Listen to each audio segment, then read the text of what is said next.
Pemirsa, kami ajak Anda bergabung ke gedung BNPB untuk mendengarkan perkembangan terkini dari penanganan COVID-19 di Indonesia. Bukan hanya itu, tapi juga mendorong tumbuhnya industri manufaktur di dalam negeri. Beberapa ekonom menyatakan bahwa sektor ini penting. Kontribusi sektor jasa saja mencapai lebih dari setengah dari produk domestik bruto atau PDB nasional. Dan hampir setengah angkatan tenaga kerja kita bekerja di bidang jasa. Pada tahun 2017, industri kosmetik nasional tumbuh 20%. Dan saat ini, produk kosmetik sudah menjadi kebutuhan primer bagi kaum wanita yang merupakan target utama dari industri kosmetik. Selain itu, juga sudah mulai berinovasi pada produk kosmetik untuk pria dan anak-anak. Dan sebanyak 95% atau hampir semua industri kosmetik nasional merupakan industri kecil dan menengah. Jadi, kembalinya produktifnya saudara-saudari kita di bidang ini sangat penting, karena bermanfaat bagi diri kita dan juga orang banyak. Nah, saudara-saudari, harus diingat, jasa perawatan kecantikan dan juga perawatan rambut yang diperlukan oleh masyarakat untuk kebutuhan perhiasan wajah dan peningkatan penampilan dan sejenisnya, seperti salon, barbershop, atau tukang cukur rambut, semua masuk kategori fasilitas umum. Tempat-tempat ini juga berpotensi menjadi tempat penularan COVID-19, karena menimbulkan kontak erat antara pemberi jasa, pelayanan, dan pelanggannya. Dan juga di beberapa tempat akan berpotensi menimbulkan kerumunan pelanggan. Untuk itu, perlu diatur sebuah upaya pencegahan penularan COVID-19 dengan penerapan protokol kesehatan. Protokol kesehatan tersebut sudah diatur dalam Keputusan Menteri Kesehatan Republik Indonesia nomor HK.01.07-Menkes/382-2020 yang isinya, bagi pelaku usaha, wajib menyediakan sarana cuci tangan, bisa memakai sabun atau hand sanitizer di pintu masuk dan tempat lain yang mudah diakses oleh pelanggan atau pengunjung, dan mewajibkan semua orang yang akan masuk harus mencuci tangan terlebih dahulu.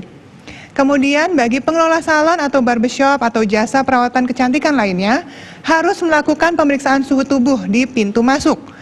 Nah, kalau ditemukan pekerja atau pelanggan atau pengunjung dengan suhu di atas 37,3 derajat Celcius dan sudah diperiksa sebanyak 2 kali dengan jarak 5 menit di antara pemeriksaan dan mereka memiliki gejala penyakit, maka tidak diperkenankan untuk masuk.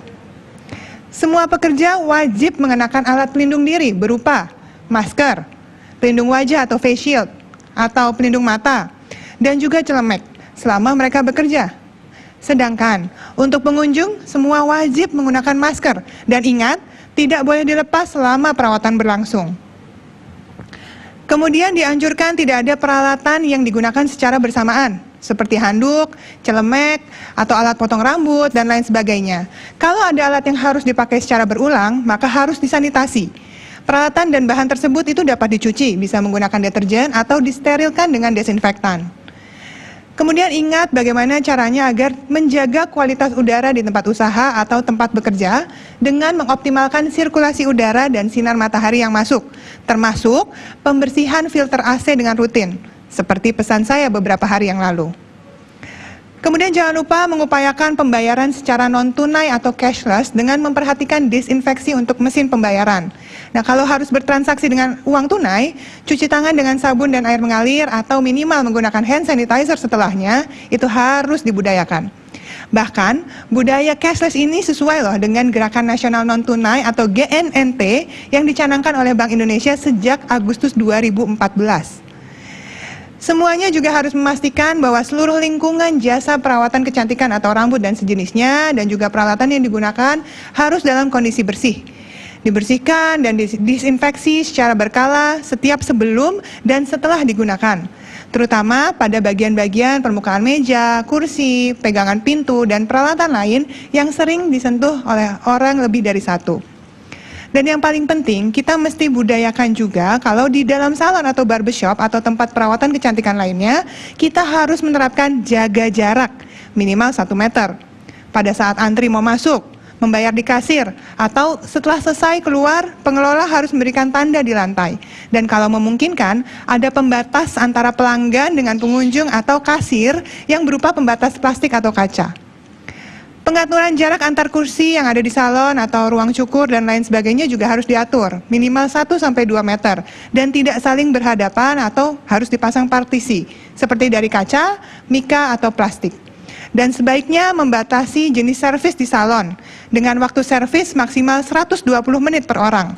Dan hanya untuk servis rambut, sementara tidak melakukan servis wajah atau tubuh yang banyak kontak fisik. Serta ingat, batasi jam operasional salon yaitu dari jam 10 sampai jam 4 sore. Aturan yang dibuat oleh Forum Komunitas Industri dan Pengusaha Salon menambahkan prosedur pelayanan salon hanya menerima pelanggan yang sudah melakukan perjanjian sebelumnya. Nah, ini perlu kita budayakan, agar pengelola dan pelanggan sama-sama terbiasa mengatur jadwal harian dan akan sangat bermanfaat. Beradaptasi dengan kebiasaan baru ini mudah kan? Dan banyak manfaatnya. Kita jadi lebih sadar dengan kebersihan diri, kebersihan tempat kita beraktivitas, disiplin waktu, bahkan bisa mensukseskan gerakan nasional. Dan yang penting, banyak orang jadi tetap produktif dan tetap bisa beraktivitas yang aman dari COVID-19. Itu tadi salam sehat dari saya. Untuk selanjutnya, saya akan persilakan Bapak Dr. Ahmad Yuryanto untuk bisa menyampaikan kinerja data hari ini.